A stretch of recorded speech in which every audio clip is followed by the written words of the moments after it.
Expectations were obviously really high. We feel like we've really rebranded our team with the new mentality, which kind of cursed us going back to last split.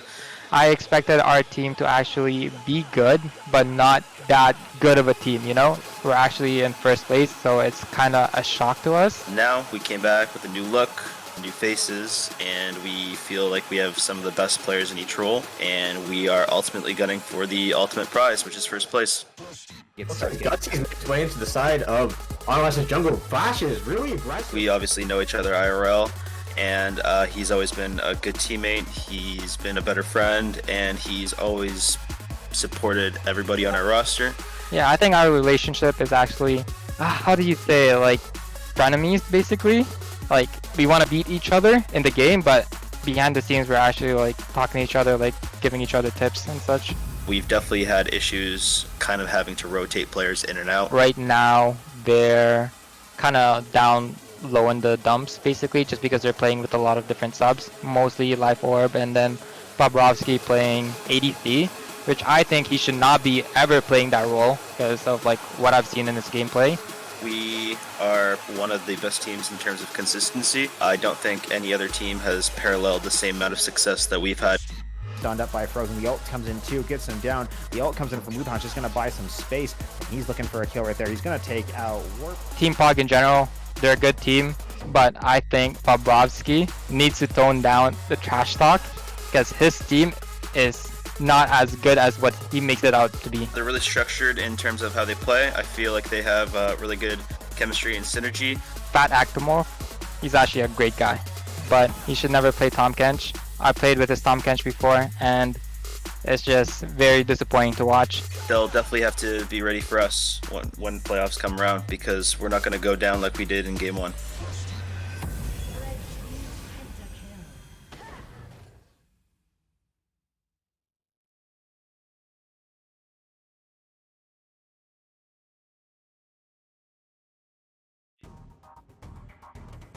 Welcome everybody back to Friend or Foe Esports Mythic League, Week 6, Day 2. Today we're here to bring you the last 3 games of the week and the first one of the day. On the blue side we have the Ugly Barnacles and on the red side Poseidon Gaming. My name is Whirler and casting alongside me today is our boy Asum. Yeah, and I'm excited for this match. This one's going to be pretty close, hopefully. We've seen Tau on a bit of a downswing recently, dropping their matches to both Udyr and to SGR recently, and Poseidon is the next team with potential upset them here, I think.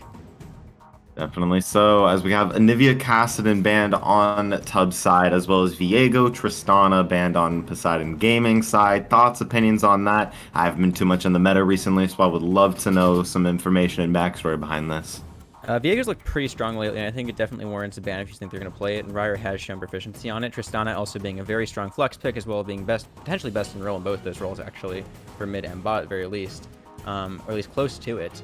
On the other side, Anivia Caston is definitely spanning out comfort for Gunsy. We've seen Gunsy's casted way too many times, and it just always seems to get fed, so I understand why they're banning it. Same goes for the Rumble. In addition to being an extremely strong flex pick in this current meta, it's also just one of Gunsy's favorite champions to play, and he has popped off on it time after time, so not surprised to see that go away either. Absolutely, and first pick of the day, gonna go over to, I want to say that they're gonna, it's actually perfect for what I was gonna flow into. It's gonna be Rel as a support for the Ugly Barnacles, going in for more of a kind of front-to-back team fight, I would assume, starting with a champion like that. So Fat Actomorph's kind of taunting them a bit here from the hype video. I heard the Crumpy thought that he can't play Tahm Kench. And maybe he just wants to lock it in right here just to show him who's boss, but instead they are going to pick up the Diana, which is a pretty strong pick, I think, right now. Definitely playable as a flex pick in both mid and jungle, as well as top lane in certain matchups. I think it's definitely strongest in the jungle, though, so we'll see where they opt to put it, and it definitely does show a bit because Gunsy has played it more than Bobrovsky to this point. Definitely a scary flex pick to have then if you're Poseidon Gaming, and everyone's gonna hover the Tahm Kench. So we're gonna unbench the Kench today. It's gonna be Thresh locked in for Poseidon Gaming, locking in the supports for both sides. For us, for Tub, they have some they have some positions to answer here, because with Diana floating around everywhere, that could lead to some scary matchups in both the jungle and the mid lane if they don't respect this. As Kayn is looking like it's going to be Harvard for the Ugly Barnacles, and it is going to be locked in. Hypothetically speaking, if it is going to be Diana jungle, what do you think about that matchup? It can be pretty volatile, but Diana should have an advantage in the early game as Kayn doesn't get form, obviously. Once he gets form, it can really depend on what the team comp he's going up against is, as Red Kayn definitely has a pretty good time against sort of bruiserous tanky comps, and Diana won't really be able to do much to him a lot of the time in the later parts of the game, but if he goes Blue Kayn, it definitely turns into who can blow up who first and who stat checks who. I think the bigger thing here from Tub is that taking Rel on B1 is pretty weird, because that they don't actually...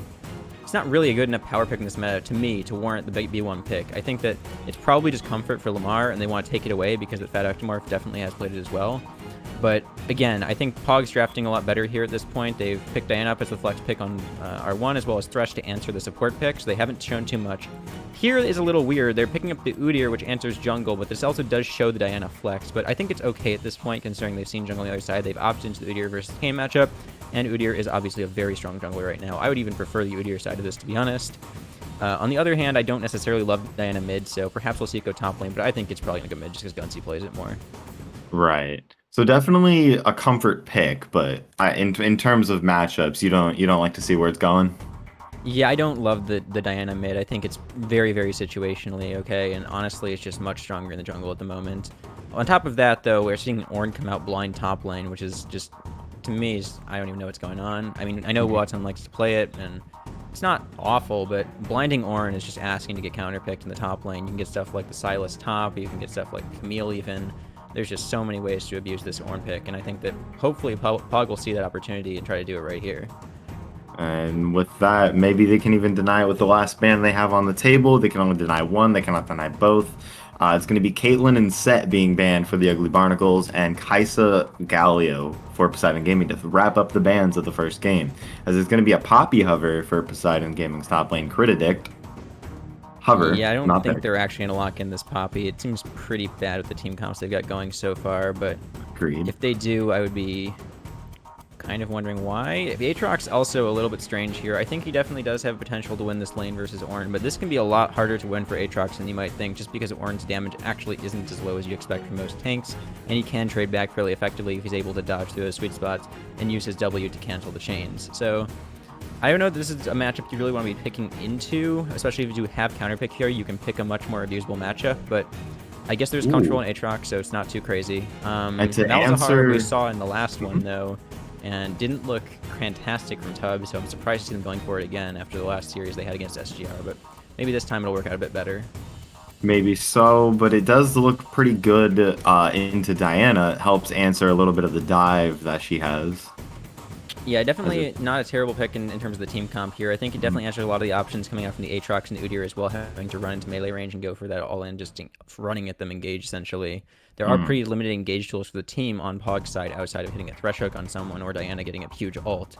And with these last picks coming, we're seeing 80 carries getting picked up, and Xayah doesn't really help POG's situation. She's extremely short range and has a lot of difficulty actually getting into the fights if she's poked out or if she's zoned, whereas Tub's team fight is pretty consistently front to back. Varus actually outranges almost everything on POG's team, and if Diana isn't able to get onto the back line, they have basically no way to get through this front line of the Ornn and potentially a Red Kayn game here. Not to mention the Rel getting really, really tanky up in the front line against stuff like the Udyr just having to slap her and can't really run past her. Definitely so, as is going to wrap up the draft for the Ugly Barnacles versus Poseidon Gaming. And it looks pretty promising for Poseidon Gaming. I feel like they drafted decently well, aside for, I would say the only thing I would change would be the top lane and the 80 carry. Yeah, I think the mid could also be changed up a bit here, but I definitely think that Udyr is a really nice one to have here for this Kayn matchup in the early game and can get a lot of these lanes snowballing if he plays correctly around the early pathing from the Kayn. So I'd like to see him do that, get the Aatrox ahead, get the Diana ahead, really give them the potential to just roll over these team fights, because this is a team fight competition they've drafted here, and they need to be able to get this hard engage just running into them. If they fall behind, it's going to be really, really hard to play against stuff like the Malzahar and Varus as they get outranged throughout the game. Alrighty. Definitely very understandable. Looking at Tub's side, what do you feel like about, and I think when you look at this team comp, we think the same thing. There's a little bit of skew for 5v5 damage. Yeah, I think that ultimately it's going to come down to the Varus and the Malzahar putting a lot of damage in from the back line and the Kayn being able to frontline effectively with the Ornn going red Kayn. I think if he goes blue Kayn, this game becomes a lot harder, and he shouldn't, obviously, nor should he be able to get blue form very easily, obviously. But with that big beefy front line, if Varus goes on hit, I think they definitely do have the damage to shred through, even if they do build a few tank items and stuff like the Udyr. I think lethality is probably better in this game, though, just because the Kayn is putting in all of that DD damage with the shred in the front line, and the Ornn having the magic damage up front. The Malzahar is just going to have that burn constantly, and they won't have much trouble getting through these tanky targets if they go lethality. So I like the pick here. If they will go lethality, zone out the Xayah, outrange everything, and Tubbs team fight just front to back looks great. That, honestly, very perfect. And I think we're ready to go in to our game number 1 as we are here loaded in, ready to go. We have Wutan in the top lane against Critidict. We got Ryre in the jungle versus Mento. We got the Lazy Ostrich against Gunsy. Crumpy versus Bobrovsky. We got Lamar the Lizard versus Fat Ectomorph, and we are ready to get this one going. We're nearing playoffs, ladies and gentlemen, so we're playing for seeding here. We're playing for some nice seeding, as it looks like it's going to be a 5-point on both sides of the map. Kayn going for a ward into Sweeper, as Gunsy does a little bit of a trade with Malzahar, gets rid of the shield, won't matter too much. What do you feel like about some of these matchups specifically? So Diana can't really do anything in this early part of the game against Malzahar. It's pretty difficult for her to actually engage on him at all because of the shield. She never gets to get the... I mean, she'll get the Q proc, but she doesn't have enough damage to really force him out of the lane. He'll just get the auto push with his minions, so pretty neutralized mid lane unless there's a gank or something. On the other hand, bot lane looks pretty volatile. I think that even though Varus is nominally better into Xayah here, it is Bobrovsky on the Xayah rather than Crow. And unfortunately, Xayah is one of Crow's kind of signature champions that he's really good at, and even when it's sort of not playable in a matchup or out of the meta, he seems to make it work a lot of the time, but I don't know if I have the faith in Bobrovsky to do the same. And this is a pretty tough matchup to play, so I expect this to be pretty Crumpy favored, pretty heavily in the Varus, just getting a CS lead, being able to control the wave, and even though they're coming late from this fake leash, I think it won't even matter. Honestly, they'll just be able to get wave control from wave 1, and it shouldn't be pretty difficult for Bobrovsky to do anything. So on top lane is just going to be kind of them slapping each other around. I don't think it's much going to happen until 6, and then at 6 maybe we can see a kill from the Ornn come out in combination with the jungler just hitting that ult. Absolutely, as it looks like Bobrovsky does get the early push from that fake leash from Tubbs' bottom lane. See if they can hit level 2 first and stop them from getting an easy counter push onto them, as it does look like it is sort of waning out now. It's only 1 minion difference, except the backline's a little damaged. But there's not quite enough time for them to really force anything with that advantage, because the ranged advantage from Crumpy means he's able to push them off the backline of the wave, and they can't get as many autos as they'd like to there, but without getting all of that poke from the E from the Varus there. Even at level 1, it's just so scary with that attack speed you stack off the wave. Taking trades against Varus as Xayah here, you're going to get out-traded hard. And a good trade coming out from Ornn in this top lane. It looks like it went on for a little bit, and Critidict looking a little bit low, forcing to pop the potion very early, as Ornn has biscuits to fall back on for the meantime. Definitely looking good for the Ornn in this matchup so far.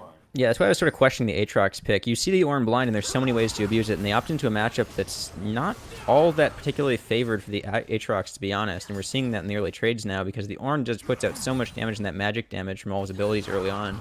And although Aatrox can trade back, it really is just, sort of a skill matchup in a lot of ways. And I think that so far we've seen Wutan just take some really nice trades and get the better of that. Definitely so, as Malzahar is doing classic Malzahar things, getting early pushes onto the Diana, forcing her to clear out the wave, take a little bit of damage. Malzahar looking to get some vision of the bottom river. Ornn going in on him with the E. Getting a little bit more damage, not going to blow half. Rel going for the knockup, stunning up the Thresh. Thresh going to have to get out of this. Kane's coming in. It's going to be a flash from the Thresh, and that's all it's going to be. He does dodge out on the arrow from Varus, and will get out alive, just having to use a flash. And Kayn is now revealed in the bottom lane. It's going to be Udyr also running through mid. Ornn got a nice push into the top lane, but he's kind of forced to back off. Otherwise, he's going to find a bear in the jungle. Yeah, and the bot lane is going to be able to crash and reset, as well as top lane in sync here from inside of Tub. And so I think that at this point, top and bot are pretty hard winning for Tub, and they need to find an advantage soon from this Udyr being the early power pick into the Kayn, or they're not really going to be able to do much in this game. As it looks as if Ornn has not gone for the back yet. He's going to go for one more wave. Udyr is hovering in the top lane, but so is Kayn after his recall. Udyr is a couple camps ahead of the Kayn at the current moment, but that's just feel like that's just Udyr in a nutshell. Yeah, I'm not really sure why Wotan opted to cancel the back there. He's okay on HP and mana, but ultimately that wave was crashing. It was a free reset for him, and he can build his items in the lane later if he didn't have a perfect back. So I'm not 100% on that one. Maybe he just feels like he should trade harder and then try to crash another wave, but that wave was free to crash, so I don't know. Alrighty. Diana landing on the shield going down for Malzahar, but the E into, oh my god, scratch that. We got a good trade coming up in the top lane. It's actually looking pretty even. Critidict using a little bit of those minions, as well as, I guess, Wotan Wotan. Did I say it correct the first time? I think I said it correct the first time. Must have used the W a little earlier, because he did get the Infernal Chains, pulled him in. And yeah, building an item in the lane right in front of Aatrox doesn't get punished for it. It's a little odd. I think Crit could definitely have hit a Q there, but maybe he didn't have cooldown. Most definitely. It's going to be the Bramble Vest coming in for Wusan coming into Critidict with a bang. Critidict does get the wave on him, though, preventing him from backing, but I don't think that matters to Ornn right now. He's still decent on mana for the time being with those biscuits. Yeah, and with the early Bramble, Aatrox can basically never punish the Ornn anymore. I mean, it becomes so difficult to have any sort of kill pressure on him, and the trades become so much more difficult because you don't get the healing off of your Q, or just the passive healing you expect to get as an Aatrox, honestly. And, I mean, Ornn should be favored in this lane from here on out until 6. And at 6, maybe something can happen, but ultimately I still think, unless he can get a sweet spot to cancel that Ornn ult, it's going to be pretty hard for him. So they need to look for jungle assistance probably on top lane to really kill this Ornn and get him set behind a little bit, or else Aatrox is going to get outscaled. And how do you feel about this situation in the bot lane where one side of the bot lane is very evenly leveled, and then you have Bobrovsky and Fat Ectomorph, who funneled a little bit of XP into Xayah having to recall early? Yeah, I don't think it's going to make too much of a difference here, but Gonna be it looks an like we have a answered game coming in here. 4v3. Oh, God. Alrighty, triple everyone's TP. going to What come is going down on? here. It's actually going to be a 5v5 down in this bot lane. I don't think too much is going to happen here because red team is already backing off. That's going to be Ornov drawing off the 2 in the top lane, and that's going to be a Lantern to bring Critidict out. But that's going to be all 5 members, every TP except for Diana's, who was already there. Everything just got blown, and nothing just happened. So that was a triple TP with a 4v5 bot, or nothing happened and no one died. So, I mean, I don't know. Ultimately, it ends up being a pretty substantial advantage to POG, though. Diana doesn't have to burn the TP, so now they have the only teleport on the map on the Diana. Can look for some kind of play on the bot lane here, maybe. Get this bot lane back into the game if they can kill them under tower or something and deny them a couple waves, but, I mean, that play was just really strange. I don't know what happened ultimately. They flashed out on the Ornn ult and burned a couple summoners, but I'd like to think that maybe POG could have still forced with those TPs coming in a little more, actually gotten something out of it. Mm-hmm. Definitely feel like we just got pranked as casters. But that aside, it is going to be everything going back to normal somehow.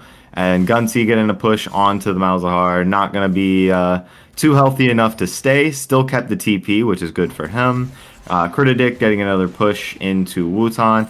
Mento and Fat Ectomorph are going to go for this Dragon, which is very, very good for them. A Cloud Drake this early on some of these champions is pretty good. Gets the smite off, it's secure. Diana with the TP does have the people advantage to sort of force the Malzahar under his own tower.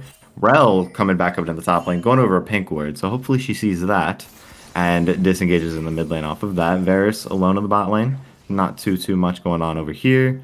And we're back into neutral. Yeah, and that's sort of what we expect from this team composition here. The Udyr having the early advantage on the Kayn, having the early clear speed advantage, as well as just being stronger in the actual fight, able to get the early Dragon for POG. And honestly, I think for POG, their win condition is going to have to play to the soul point, because they're going to get outscaled in other respects. So maybe they can try to stack Drakes early with that Udyr. A trade for ultis between Varus and Xayah, ending up blowing both her flash and heal off of that. Yeah, that's definitely very heavily favored for Crumpy. Varus ult has a much lower cooldown than Xayah ult at this stage of the game, as well as blowing both summoners. His ult's going to come back up, he can do that again, and now Bobrovsky has nothing.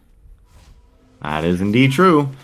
The only thing stopping Crumpy from doing that is potentially a good potentially a good flay, in all honesty, to stop any form of engage. This is all on Thresh to make sure that Bobrovsky does not go down here to the next ultimate. Wooten is not in a good spot right here as Mento is coming in. Does have flash, lands the double knockup, but it's going to be Aatrox with the sweet spot to secure first blood for Poseidon Gaming. Definitely don't know. I'd like to see a replay on that because we did catch the tail end of that fight. It looked like he had it when he had his ult going, and then it just disappeared, and he didn't flash anywhere. I'm not really sure. Maybe a spectator bug? Could be. As a hook going on to Kayn, not going to be enough to really one-shot him yet this early in the game. Does blow the ulti onto Thresh. Thresh going really low, having to blow the flash. Oh, this is in. really bad. It's going to be Kane coming in This with is the going to be kill 3 from kills the arrow maybe snipe. if to commit. Should be 2 at least. Oh, no. Absolutely, and Bobrovsky cannot get out of this one alive either. That's going to be 2 for 0 for the Ugly Barnacles. No real objective to secure here, but that is a massive bot side advantage. Yeah, and now the Taken. Kane is accelerated, so Udyr no longer will actually have that advantage, even though it's so early, only at 10 minutes into the game here. He should be coming up on form pretty soon, and honestly, that's the 1 point of power that POG had, just lost right there. Bot lane is now pretty far behind, as well as already being behind from the beginning, and Kane being even with Udyr means he's just stronger at all points in the game from here on out.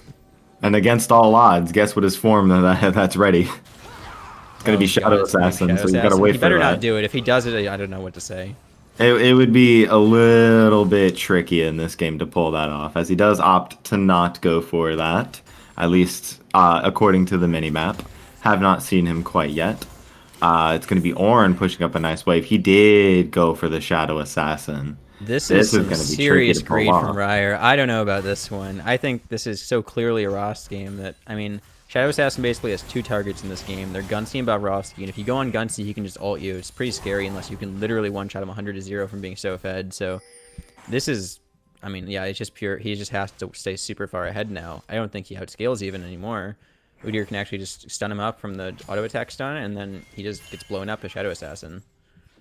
He is going to be going up into the top lane. Critidic might be in a little bit of trouble. Does have the flash as a resource. Kane going to do anything off of this? It does not look like, as he is just going to counter jungle the Krugs. Wotan. Wutan. I feel like I say it differently every time I say it, but Kane coming back up to the top lane. Critidic going to Nice be blowing the flash. flash, but it is going to be Kane with the ultimate. 1 HP on Critidic. Rai is going to take another 1. Yep, there we go. He's alive.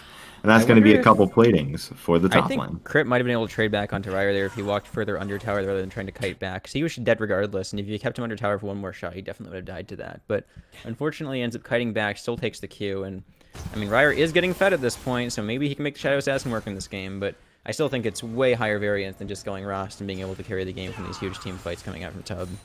There is definitely potential to make this work, as it is going to be Rel helping Malzahar clear the wave, both of them getting a recall off. Both 80 carries, still strapped for items, but the CS lead in the bot lane is definitely showing now, as we have Varus up a whole 21 CS. That's So- going to be pretty good in terms of item spikes. They are sort of compensating for the fact that he's gone Shadow Assassin by Varus going on hit, but I don't think this was necessarily planned. I mean, perhaps it was, but ultimately I think that their team comp still looks so much better with Lethality Varus and a Red Kane than with Shadow Assassin Kane and Lethal or an on-hit Varus. So we'll see if these builds end up transpiring and if they end up being actually better than what I'm seeing so far, but I'm a little concerned for Tub's actual team comp going into these late game team fights unless they can maintain this advantage in the jungle, because I mean, POG's comp still can massively wombo these team fights, and if they can't just get one shot by Shadow Kane, then they're going to get enough lockdown to just kill him immediately if he comes out of a wall or something. The Ocean Drake is up, and both teams are sort of hovering around it. No one really going for any engage either. The only real engage we have is going to be on Ornn or Rel, aside from the Wild Thresh hook coming Aatrox out. has TP and he's going to drop it right now, but it looks like Oh, well, that was a spectator. not on but vision it for looked them, like so it they don't got know. handled. Right. And he is going in. It is going to be Wooten going in for the knockup. It's going to miss Bobrovsky, and it is going to be Rel going down and trade for Thresh. Crumpy in the backline on Mento. This Mento going Aatrox, to take though. him down as well. Aatrox doing a lot of damage into the back Holy- line. He goes, and that's going to be Aatrox helping them pump out an early ace for POG Gaming. Let's go ahead and break this down for me, Ace. Yeah, and there's that team fight Wombo I just talked about. We got the Diana coming in. Aatrox hits so many of these massive Qs on them. You can see how hard it chunks them. Ryer is so squishy going Blue Cane. And, I mean, at this point, this is really, really scary for Tub now. You've seen what this team fight can look like for you, and they have pretty limited frontline options. They have the Ornn and the Rel, but I don't know. It looks pretty scary. And they don't see this Aatrox coming in on the TP. They try to go for this knockup on it. So I guess they must have gotten vision from the Malzahar Q. But then look at this Aatrox damage on these Qs, just being able to stay alive so long in the middle of this fight. And it's going to be Udyr in the back line getting melted by both Crumpy the goes Diana down, at the end. but then we got this Diana ult coming in to lock down, and then the Aatrox is able to hit all these Qs, and whoa, that damage is just so massive at this point in the game.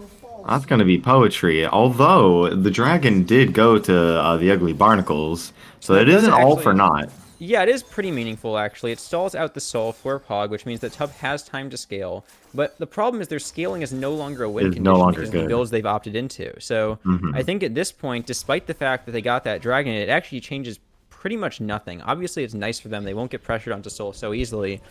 But they're still going to have to give up the next couple of dragons probably unless something else crazy happens on the map just because they can't team fight into POG's composition with river control.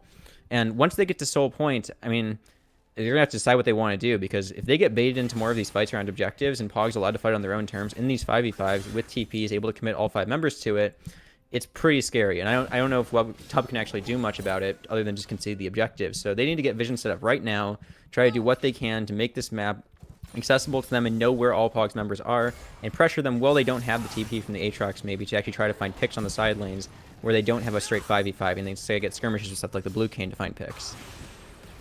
That is going to be so, and it's going to be back to the old laning phase for some reason, as we got every team back in their appropriate lane. Udyr barely finishing up the red buff is going to secure it. Top lane doesn't look like it has any designated push. If anything, if it keeps up like this, Aatrox will slow push this back into the tower. Next wave, it's going to be Tub's bot side going for a nice push in here. We already got a lot of vision from the ugly barnacles into the dragon side of the map. They're already getting ready for this, despite the dragon not being up for another 3 minutes. Yeah, and It is top gonna side is be- looking pretty scary now because Aatrox has finished the Gore Drinker as well as the Mercury's Treads, and unfortunately Ornn's still sitting on Tab Eyes, Bramble, and Bomby Cinder, so he's considerably stronger than this Ornn right This now. looks like it's going to be a dive here. It's going to be Mento hitting the tower up a little bit. The TP. They can just walk away. That's it. Alrighty, good stuff from Mento. Using 3 in the top lane, but does force out the TP from the Lazy Ostrich. Lazy Yeah, and Ostrich that's is huge. looking Now to, Gunsy's the only TP on the map except for Wotan, and I mean honestly, Gunsy's TP is so much more impactful. and that is as true as that is. It looks like Wutan's going to be getting killed instantly. That didn't even look fair. He just like walked over vision there, I guess, and just kind of overstepped. His team wasn't with him, and they caught him out. That was really strange from him. I don't know. He pathed in a really, really greedy way. Definitely a lot of damage coming off from the Diana. Secure a kill for herself with the Night Harvester. That's a lot of the issues damage. Diana has as a mid laner are mostly confined to her laning phase. Obviously, she operates functionally the same way in team fights and in these skirmishes. So 4-0 Diana with Night Harvester at this point in the game, I don't really care what role it was in. This is pretty bad. And he's going to be able to one-shot pretty much anyone he wants because they obviously don't have many tank stats on that Kayn. He went Gore Drinker despite going Blue Kayn. What is going on there? So, I mean, maybe he can build some tankiness, but I have no idea what's happening on Tub's side. Maybe he accidentally transformed into Blue Kayn because that was the form he had and he didn't realize it. That is definitely a scenario. I guess we'll never know for now. Definitely worth checking out in a future date. I would say it looks like something's going to be happening into this bot lane. Zaya does have the ulti and the flash, so she doesn't look can't really like she's force in on too her. much trouble. Is going to be Zaya going for the recall. Wutan and Critidict back in their homes. Gunsy, now with that mid advantage, gets a perma push, and it is going Fire to does be nothing to Phyactomorph right there. You can see the Blue Kayn already starting to just like get tank items against him, and he doesn't do a ton yet. So if he's not able to maintain that advantage, he's going to fall off. He doesn't even have that much damage from his items. He went Gore Drinker, and he's also Right. not going to have the consistent CC and team fight healing up from the Red Kayn. So honestly, I know we can't know, but I am really inclined to think this is just like a misclick from Fire or something because he took Conqueror in his runes as though he was expecting to go Red Kayn. He built Gore Drinker, and I mean, honestly, I think he just completed it after going Blue Kayn because he already had the items to build it, and he felt like he was pressured into building it. Otherwise, he had to sell stuff because otherwise, you go Prowlers on Blue Kayn, as far as I'm aware. And yeah, I don't know. There's just like so many strange things about this. It makes me think it must be a mistake or a misclick. both teams looking to get onto this dragon as soon as possible. Real quick before we start, I would like to mention that the Diana has picked up the Magi Soul Stealer. Yeah, I think that's a good purchase from him. Magi is a really, really good item, and especially if you have the opportunity to pick it up after stacking up a Dark Seal. But even if you don't often, it's very, very high value due to getting the passive on an item for such low value. And even though he hasn't opted for the Proto Belt, which would give him the Magic Pen on that, I think that the Night Harvester is still, going to give him plenty of damage to get through these pretty squishy members on Tub's side, not having the Red Cane and whatnot. And he should be able to one-shot anyone. If he gets a single ult off in this fight, I think we're going to see at least 2 or 3 people get deleted. Alrighty. And it definitely looks like the dragon has been aggroed, but it doesn't look like it's going to be started. They're going to Bobrovsky should be force fine onto here. Zaya. Zaya does blow the ulti. Does she have to he's blow the fine. flash? No, she doesn't. Mento is going to stun up Lamar. Getting a She can good pull knock feathers here. the two of them does have to blow the flash out of Bobrovsky, and they're actually going to trade into Mentos. The ulti coming on to Gunsey. Gunsey is in for a world of hurt, as Gunsey could be going down here to the Malzahar. Isn't going to be enough. Wutan going in there, getting a little bit of CC and damage in there. Kane getting a nice one-shot onto Zaya. Fat Octomorph going to go down as well. Kritidik is left alone, 1v5. He is going to flash in there, though, and get a bunch of damage, but it's going to be all for naught. He will go down as well. And that's going to be a return ace, and I think that's the big play you were talking about from Tub. Yeah, that was crazy from POG. They fought a 2v5 and then like 3 1v5s. I'm not sure what happened here, but their team fight needs to be coordinated. And if they just have these random fights happening all over the place, I don't know what they can do. Obviously, Bobrovsky gets out of this, but then they try to re-engage literally 2v5 in the mid lane. And then Gunsey's still running up. Kritidik and Fat Octomorph are coming in the jungle. Gunsey flashes in alone after the death. Like, this is, I mean, straight, like, I don't want to call it inting, but like, I don't know what's going on.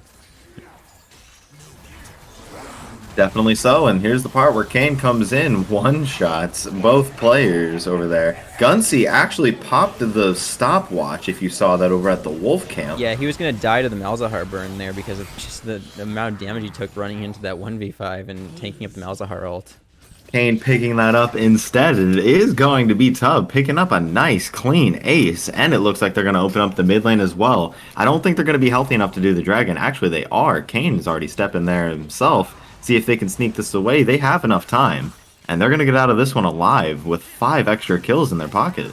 All I can chalk that one up to is another classic example of Tub mind control, because I don't know what else could have persuaded Bobrovsky and Mento to go for that play, nor Gunsey after the fact. I mean, like, they can't possibly be tilted at this point, so I really can't even begin to imagine what they were thinking. Even if Mento lives there and Gunsey doesn't get Malzahar ulted, I'm not sure what they're going to do off a Diana ult on anyone alone in 5 people when they don't have Kritidik or Fat Octomorph there. So it's just altogether just a throw from POG, and hopefully they can kind of get it back together. They still have potential to win team fights if they actually able to get that coordination, get people in the 5v5, but that's a little scary for them.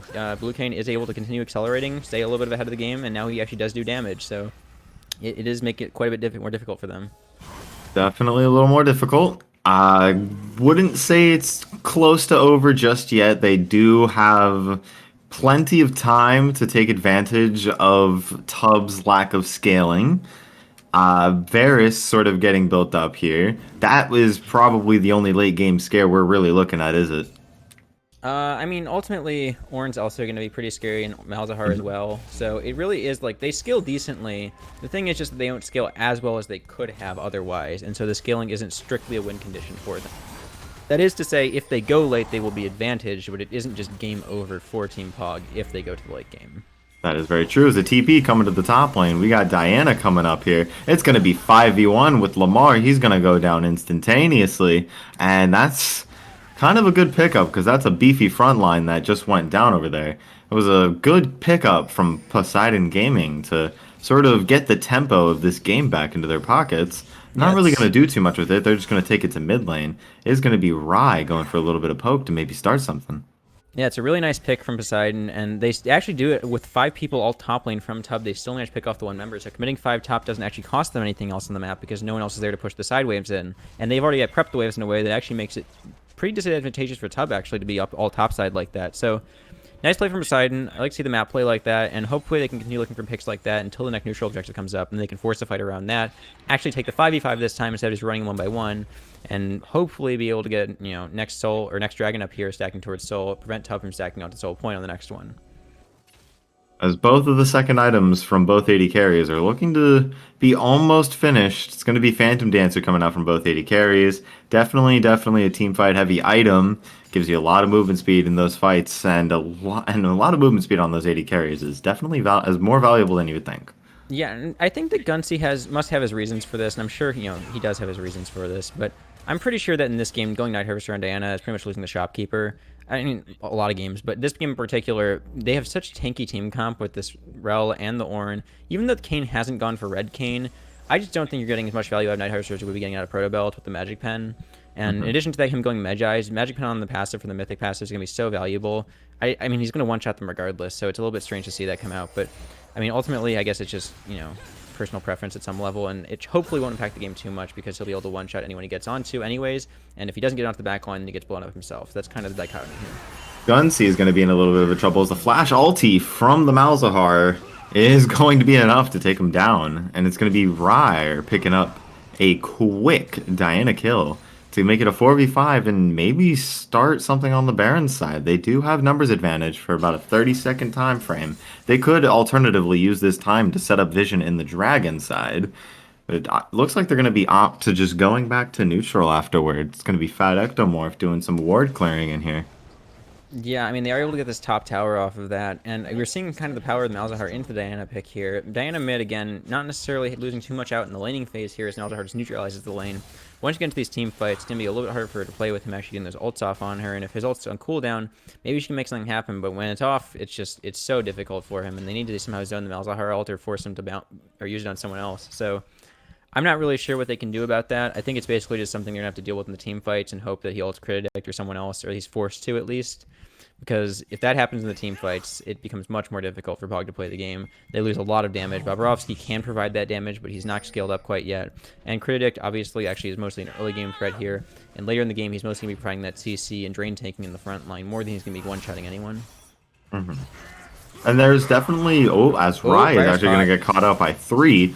Critadict is going to be getting a lot of damage on him, but he will get out alive here. Critadict actually taking half himself. It's going to be 18 seconds on this Mountain Dragon, and let's see what we can do here for in terms of a fight. Lamar the Lizard is going to be leading the charge. Yeah, so Gunsy's back, and it looks like Malzahar ult is also back off cooldown, so they have to find a way to navigate this team fight so Gunsy doesn't get ulted before he can get his ult off on the back line. And we'll see if they even choose to contest it. They might end up giving it, but I do think they should try to contest this because they're not going to get any stronger from this point onwards if they continue falling behind.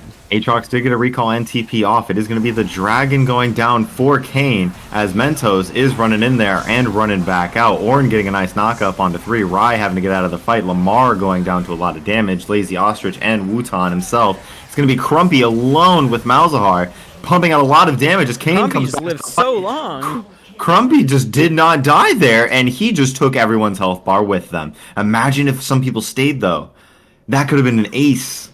But I actually feel like, even without that, they can still do a lot on this map. They're going to be walking up to Baron Wutan, getting some of his HP back. They only did lose Lazy Ostrich, and he comes back up in 20 seconds. I don't think it's going to be enough time to get this Baron on him. But it's going to be Ryer, Wutan, and Crumpy hitting this Baron up. That was a very good team fight from Crumpy. Yeah, and that fight looked pretty good from POG to start. They actually ended up getting quite a bit of damage, but unfortunately no one focused Crumpy, and he was just standing there free hitting in the back of the Dragon Pit the entire time. Even though he was trapped in there, I mean, he could have flashed out the back wall, but he basically just turned and stood his ground, and no one hit him. And he was just able to pump out auto after auto, Blight Stack after Blight Stack, and they didn't do anything to him. I think that might just be a little bit of lack of target priority from POG, as well as the fact they had to end up focusing on Malzahar because he did ult there. They might have burned several cooldowns focusing him down. I didn't quite catch it. But yeah, ultimately nothing left for Crumpy, and Crumpy is just able to stand there and literally auto-attack while standing still and turn the fight. You love to see it coming out from 80 carries. I definitely love to see it. Definitely a feels-good moment for the Varus coming out of this game. Crumpy feeling himself up after that one. It is going to be a bunch of item pickups coming out from both sides. We did finish the Thornmail for the Ornn. We have the Cyrildas from Kane, the Zanyas from the Malzahar. We finished the PD and have a little bit of our Mortal Reminder from the Varus. And not really anything changed for Rel. But that's a lot of item pickups to make for some of these team fights. What do you feel? I'm surprised to see Varus going straight for full Mortal here. I think that it makes more sense to finish the PD and then go into the Infinity Edge at this point because it would give him a huge or much larger damage spike, and like the huge damage spike from that is much more valuable than getting that healing reduction, which could be put onto someone like the Malzahar who ends up spraying it to everyone anyways. Ends up delaying his build significantly, and even though he's pretty far ahead, it actually could be the difference in these team fights. But hopefully it won't matter for them. I think they are far enough ahead that basically they should be favored to win from this position, and no matter what happens, it won't necessarily be a big deal if they itemize a little bit suboptimally.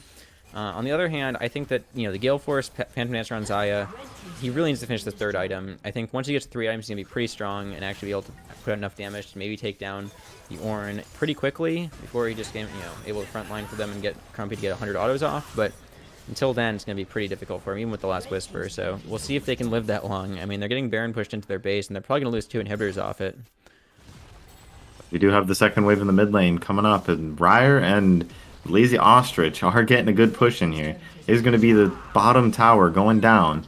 They're looking to group around here. They might be trying to fight this to defend somewhere, but where exactly are they going to be able to defend this? There's no good angle in this current situation unless you can clear this wave, in which they are able to walk forward on. Lazy Ostrich is looking to flash ult someone if he can get it. Gets no silence, does get the inhib in the bot lane and in the mid lane, and they're just going to back off. Yeah, Sanders is getting both inhibs, and this is a pretty massive tempo swing now. I mean, Tub was in a position where they could still lose team fights up to this point if they played a little poorly, or if POG was able to find some miracle engage, but with 2 inhibs down and the map control that gives them, they should be able to accelerate this gold lead pretty substantially. They're even going to go top lane, maybe even pressure onto the 3rd inhib. If they're able to triple inhib off single Baron here, then I think the game's pretty much just over. I would have to agree. It is going to be the start of the push into the top lane. They have to answer this at some point, or else they're just going to lose their entire base uncontested. It is going to be Ryer going for some poke on Gunsey. Gunsey, I would say, has to be the one to engage here with how many players there are. Is probably going to get ulted instantly by Malzahar, so definitely has to be pretty quick to pressing that R. I feel like you can press it mid-E, no? I believe you can. I think he needs to have a QSS for that to even be a viable play, though, because Malzahar should be able to ult out on reaction. He does have the Zonias, but even that's not going to be enough for Malzahar ults him, obviously. I think that the biggest issue we're seeing here coming out from POG is actually just, again, the short range of their comp. We talked about this a little bit in the draft phase, but in the siege position, they really can't do anything. They don't have enough resources to clear the waves from a range, and they can't walk up to the wave or they risk just being killed because they walk into range of stuff like the Varus ult or the Malzahar ult. And they take so much poke damage from stuff like the Malzahar and like the Varus that they actually just stay super low HP the entire time if they even try to contest it. So they either need to get the engage straight off the bat and just snap engage on them when they go for one of these objectives, or they're just going to have to concede it. And I don't really see how they can force the engage without just dying unless the Tub puts themselves in a really hard losing position. So from here, it looks like a pretty easy closeout for Tub. And it is going to be Soul Point going uncontested to the Ugly Barnacles. This is just going to get massacred pretty much instantly. And they're just going to go back mid, maybe even secure that top inhib. They're full health. They're pretty good on items. I feel like this could be wrapped up pretty easily for the Ugly Barnacles. This is a good setup for them so far. Before we get into that, asking about QSS, that's a very popular item choice into Malzahar.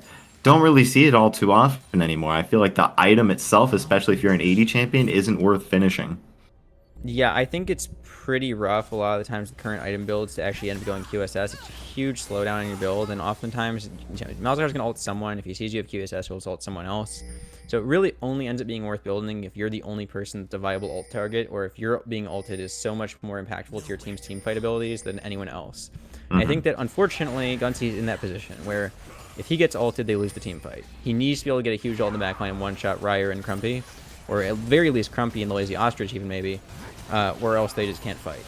Whereas if anyone else gets ulted, honestly, they can maybe live long enough. It's not Diana's that big of a looking for an deal. ankle. So I think he's actually in a position where, especially because of his early lead, he could have afforded a QSS. There does come the ulti. Diana is going to be coming in. Isn't going to be too much as well, as the Ornn is going to be able to stun up the Critidict and take him down. Mento into the backline isn't going to take anyone down either. Is going to be Crumpy and everyone else behind him, taking everyone down instantaneously. It was an attempt from the Diana, but they just ran a train right on them. And that's going to be the end of game one. It is going to go to the Ugly Barnacles. They are going to be 11-2, finishing up this game.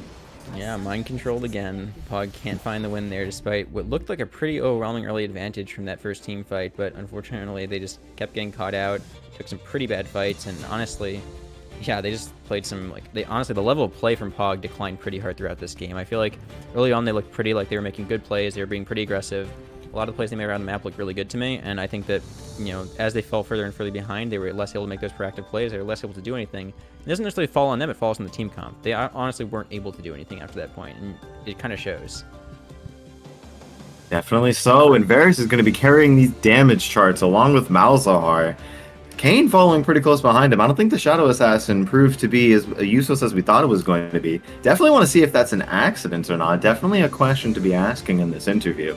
Very excited to hear how that one will go, as it is going to be just a stomp for the Ugly Barnacles coming into this game. I don't see too many.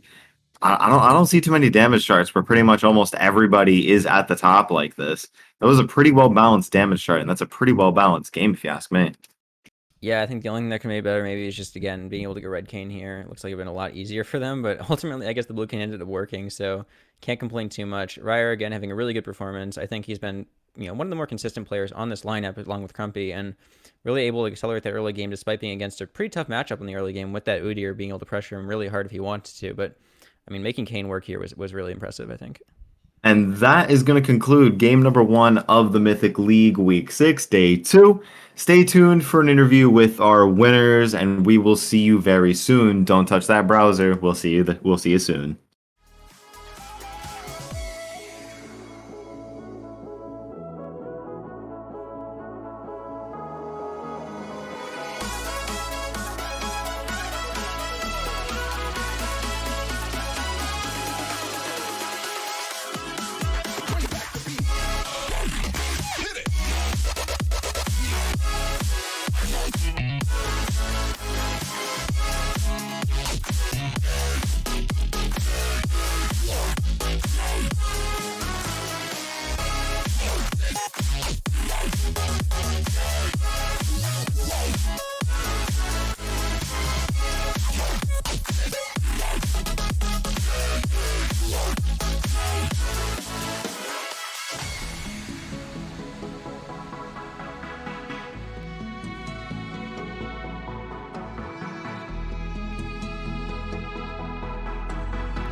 Hello, folks. Chris Edgeworth here with Ryer from the victorious Ugly Barnacles. How you feeling after the win?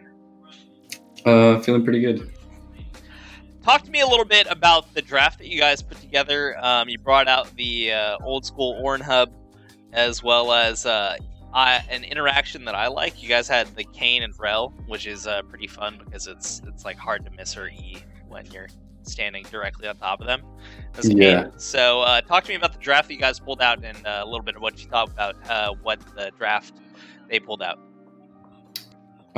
So we kind of knew that they wanted to probably prioritize their mid because they had no ADC this time around, so they were like swapping roles.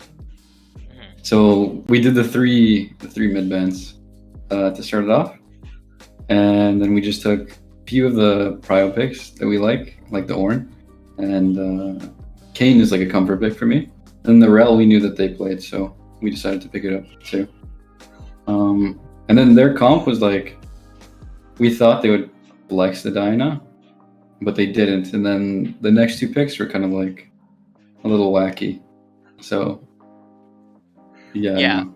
If I'm remembering correctly, I think they picked the Udyr on R3 and just kind of like gave up entirely that it was not a flex. Yeah, exactly. Yeah, it's pretty sus. So you in this game you ended up actually pulling out the blue Kane, the Shadow Assassin Kane. Was this you stomped pretty hard, especially once you got going early? What was your thoughts on this going into the game? Were you expecting to be blue Kane and be the main carry in this, or were you prepared to play red and play around your other 2 carries? So I usually like 90% of the time prefer just going blue. So I always look to see when I can. But this game they had 3 like beefy front lines, and I thought I could maybe like still deal damage and tank for my team. So I was gonna go red initially, but I always had that thought in my mind that blue is a possibility if I play off a bot. So that's why I picked up like an early tier. And then after a few like bot plays, I got blue form really early. And then I actually asked my team like what they wanted, what I should play, and they all together said blue. So I ended up just going blue. Yeah, looking at it right now, I'm noticing you did in fact come prepared to be red because you had the Conqueror. So way to actually be prepared to play for your team and not just picking Electrocute and be like, all right, I'm playing blue Kane. Good luck, everybody else. Yeah, exactly. So good stuff on your part. Now, it was despite the scoreboard, it was a bit of a stomp, especially like you were murder balling out of control 11-1 and 3. Yesterday though, you guys did drop 1 game. You're a little bit more mortal than you were the day before. How are you feeling about your standing in the league as we get ready to start playoffs? Yesterday it was a pretty rough one. But it was mostly because we hadn't been playing together. But then we kind of figured out a plan that would work for us. And today we all kind of started practicing a lot more. So we were a bit more prepared, and going into playoffs, I think we'll be fine after like everything we talked about. Seems like a good plan, and right now it looks like it's going to work. So it was a necessary learning moment slash exactly. Slash a little bit of fluke. We'll give you a little benefit of the doubt. Ryer, thanks so much for joining us for this interview. Do you have any final thoughts before we step away to game 2? I can't wait to get into playoffs and play best of 5s. Those are my favorite. Right on. Those are pretty fun to be a part of. Definitely some exciting storylines can arise out of that. So looking forward to seeing you guys once we get into playoffs. Thanks again, Ryer, for your interview. Folks, don't go anywhere. We'll be right back with Team Ace versus RLS. All right.